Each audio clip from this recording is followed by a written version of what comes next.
வரஹ்மத்துல்லாஹி தஆலா பரகாத்துஹு. வலைக்கும் ஸலாம் வரஹ்மத்துல்லாஹி வபரகாத்துஹு. நஹ்மதுஹு வ நுஸல்லி அலா ரசூலிஹில் கரீம். அம்மா பஅத். ஃபக்கத் கால அல்லாஹு தஆலா வ ஃபில் குர்ஆனில் அலீம் வ ஃபில் ஃபுர்கானில் மஜீத்.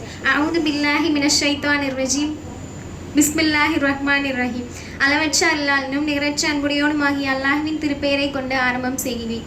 மேலும் சாந்தியும் சமாதானமும் எமது ஈருலக தலைவர் முஹம்மது நபி ஸல்லல்லாஹு அலைஹி வஸல்லம் அவர்கள் மீதும் அவர்களின் குடும்பத்தார்களின் மீதும் அவர்களை அப்படியே பின்பற்றி வாழ்ந்த சத்திய சஹாபாக்கள் மீதும் தாபீன்கள் தபு தாபீன்கள் மீதும் மேலும் இங்கு கூடியிருக்கும் நம் அனைவரின் மீதும் உண்டாவதாக. ஆமீன். இன்று எனக்கு கொடுக்கப்பட்டுள்ள தலைப்பு இப்படியும் சில கரப்பான்கள். இளைஞர்கள் தான் ஒரு குடும்பத்தோட எதிர்காலம். அவங்க ஒரு குடும்பத்துடைய எதிர்காலம் மட்டும் இல்ல, ஒரு சமுதாயத்தோட ஒரு உம்மத்துடைய எதிர்காலமுமே அவங்க தான். இன்றைய இளைஞர்கள் எப்படி வாழ்றாங்களோ அப்படிதான் நாளைய சமுதாயமும் இருக்கும். அதனால்தான் அல்லாஹ் குர்ஆன்ல இளைஞர்களை புகழ்ந்து பேசுறான். அல்லாஹ் சொல்றான், நிச்சயமாக அவர்கள் தங்கள் இறைவனை நம்பிக்கை கொண்ட இளைஞர்கள், அவர்களுக்கு நாம் மேலும் நேர்வழியை அதிகப்படுத்தினோம் அப்படின்னு அல்லாஹ் சொல்றான். அல்லாஹ் வயதானவர்கள் அல்ல, இளைஞர்களை குர்ஆன்ல புகழ்ந்து சொல்லியிருக்கான். இதுல இருந்து நம்ம என்ன தெரிஞ்சுக்கணும்னா, இளமை என்பது அல்லாஹ்வை நெருங்கிறதுக்கான ஒரு வாய்ப்பு, மிகப்பெரிய வாய்ப்பு. வயசானா நம்மளுக்கு முடியாம போயிடும். குழந்தையில இருக்கும்போது நம்மளுக்கு ஈமான்னா என்னன்னே தெரியாது. ஆனா இப்பதான் நம்மளுக்கு என்ன கமிட்மெண்ட்டுமே இல்லாம நம்மளுடைய ரப்பை அதிகமா நெருங்கலாம். அதனால இந்த இளை வாலிப பருவத்தை நல்லா உபயோகப்படுத்திக்கணும். நபி ஸல்லல்லாஹு அலைஹி வஸல்லம் அவங்க கூறுறாங்க, மறுமை நாள்ல அல்லாஹ்வுடைய அர்ஷில் நிழலை பெறும் 7 பேர்ல ஒருத்தவங்க யாருன்னா, இளமைய அல்லாஹ்வுடைய வணக்கத்துல கழித்த இளைஞர். இன்று நம்மையே கேட்டுக்கணும். ஏன்னா நம்ம வாலிப பருவத்துல இருக்கோம். நமது இளமை அல்லாஹ்வுக்காக செலவாகிறதா அப்படின்னு நீங்களே உங்களை கேட்டுக்கோங்க. அல்லாஹ்வை தாண்டி 5 நேர தொழுகை குர்ஆன் ஓதுறதை தாண்டி அதிகமா நம்ம வீணான விஷயங்கள்ல தான் கழிக்கிறோம்.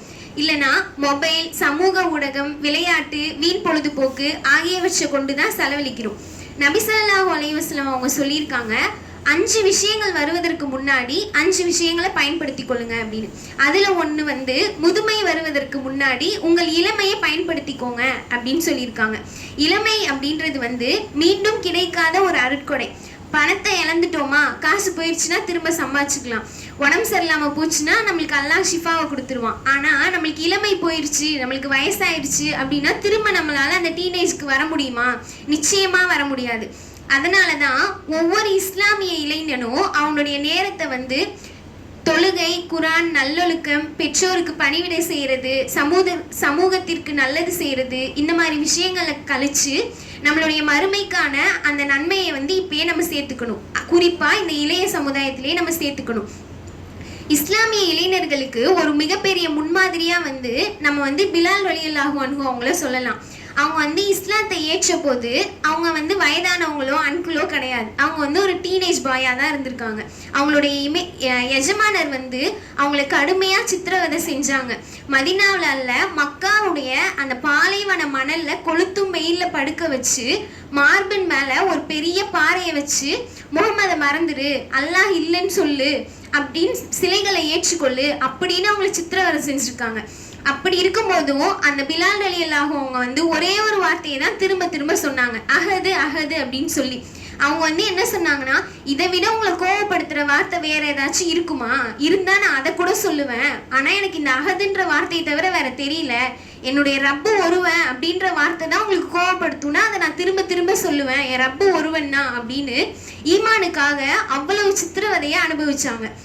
இப்படிதான் இருக்கணும் இந்த இளைய சமுதாயம். ஆனா நம்ம சமுதாயத்தை பாருங்க, ஈமானை விட்டுட்டு மற்ற எல்லா விஷயத்துக்காகவும் நம்ம அதிகமா ஈடுபட்டுட்டு இருக்கோம். உயிரே போனாலும் ஈமானை விடல. இதுதான் நம்ம சஹாபாக்கள். நபி ஸல்லல்லாஹு அலைஹி வஸல்லம் அவங்க காட்டி தந்த சமுதாயம் இப்படிதான் இருந்தது. ஈமானுக்காக உயிர் போற அளவுக்கு தான் இருந்தோம். இப்போ யாரோ நடிகர்கள் இன்னும் கட்சி ஆரம்பிச்சவங்களெல்லாம் வச்சு அவங்களுக்காக நான் இந்த தொழுகையை விட்டேன் அப்படின்னு பெருமையா சொல்ற ஒரு சமுதாயத்தை நம்ம நபி ஸல்லல்லாஹு அலைஹி வஸல்லம் கற்றுக் கொடுக்கல. ஒரு இளைஞர் நபி ஸல்லல்லாஹு அலைஹி வஸல்லம் அவங்கள்ட்ட யார சொல்லலாம், விபச்சாரத்துக்காக எனக்கு அனுமதி தாங்க அப்படின்னு கேட்குறாங்க. அப்போது சஹாபாக்கள் கோபமடைகிறாங்க. ஆனா நபி ஸல்லல்லாஹு அலைஹி வஸல்லம் அவங்க திட்டல. அமைதியாக அவங்கள பக்கத்துல அழைச்சு, உன்னுடைய தாய்க்கு அதை நீ விரும்புவியா அப்படின்னு கேட்டாங்க. அடுத்தது உன் சகோதரிக்கு விரும்புவியா, உன் மகளுக்கு விரும்புவியா அப்படின்னு கேட்குறாங்க. ஒவ்வொரு கேள்விக்கும் அந்த இளைஞர் இல்லை இல்லை அப்படின்னு சொல்றாங்க. பின்னர் நபி ஸல்லல்லாஹு அலைஹி வஸல்லம் அவங்க வந்து அவங்களுக்காக துவா செஞ்சுட்டு, யாரும் அந்த இளைஞருக்காக துவா செஞ்சாங்க. அதுக்கப்புறம் அந்த இளைஞர் வந்து அந்த பாவத்தையே வெறுத்துட்டாரு. இந்த சம்பவம் வந்து நம்மளுக்கு ஒரு பாடத்தை சொல்லுது. இளைஞர்களுக்கு வந்து ஆசைகள் இருக்கலாம், கண்டிப்பா வீண் வேலைகள்ல நம்ம போகணும் அப்படின்னு ஷைத்தான் நம்மளை ஈடுபடுத்தலாம், நம்மளுடைய நஃப்ஸ் நம்மளை ஈடுபடுத்தலாம்.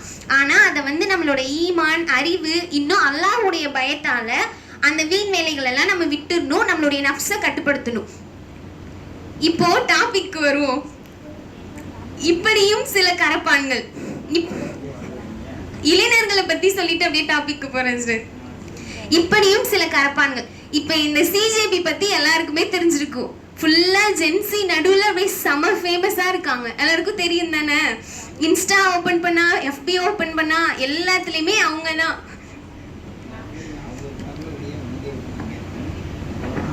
இல்ல, சமீப காலமா இந்த ஊடகத்துல அதிகமா பேசப்படுறது அப்படின்றது இந்த காக்ரோச் ஜனதா பார்ட்டி. இந்த பேர் எப்படி வந்துச்சு? காக்ரோச்லாம் ஒரு பேராப்பா அப்படின்னு கேட்டா அதுதான் பேர். எப்படி வந்துச்சுன்னா 2026 மே மாசத்துல வந்து உச்ச நீதிமன்றத்துல ஒரு விசாரணையின் போது இந்தியாவுடைய தலைமை நீதிபதி ஒருவர் வந்து வேலை இல்லாம இருக்கிற இளைஞர்களை பார்த்து, நீங்களாம் கரப்பாம்பூச்சி, நீங்களாம் வந்து சமூகத்துடைய ஒட்டுண்ணி அப்படின்னு குறிப்பிட்டு சொல்லியிருக்காரு. இதனால வந்து இந்த ஜென்சிலாம் இருக்காங்களே, யார் ஜென்சின்னு கேட்காதீங்க, நம்மளாம் தான் ஜென்சி. இப்ப இருக்கிற 2K கிட்ஸை வந்து ஜென்சி அப்படின்னு சொல்லுவாங்க. ஆமா சார். இந்த செய்தி வந்து அதிகமா ஊடகத்துல வந்து பரவலா பேசப்படுது. அதனால நிறைய இந்த டீனேஜர்ஸ்லாம் சேர்ந்து, இந்த ஜென்சிலாம் சேர்ந்து இதுக்கு, இந்த விமர்சனத்துக்கு எதிராக கடுமையான எதிர்ப்பு தெரிவிச்சிட்டு இருந்தாங்க. அதுக்குள்ள இந்த பேச்சு வந்து நாடு ஃபுல்லா பரவிடுச்சு. அந்த வார்த்தையால மனவேதனை அடைஞ்ச பழைய இளைஞர்கள் என்ன பண்ணாங்க, இதுக்கு ஆப்போசிட்டா பேச ஸ்டார்ட் பண்ணி ஒரு பார்ட்டியே ஆரம்பிச்சிட்டாங்க, காக்ரோச் ஜனதா பார்ட்டி அப்படின்னு, அகில இந்திய கரப்பாம்பூச்சி கட்சி அப்படின்னு.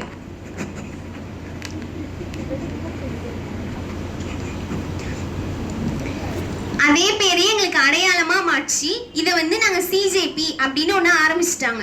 இது என்னமோ ஒரு காமெடிக்காக, ஒரு நையாண்டிக்காக ஆரம்பிக்கப்பட்டது தான். ஆனா 2 நாள்ல ஐஜில மட்டும் 12.2 மில்லியன் ஃபாலோவர்ஸ் வந்து அவங்க ரீச் பண்ணிட்டாங்க. இப்ப ஐஜி எடுத்து பாத்தீங்கன்னாலே தெரியும், CJP Tamil Nadu, CJP Kerala, CJP எல்லா ஊர்லயுமே வந்துருச்சு.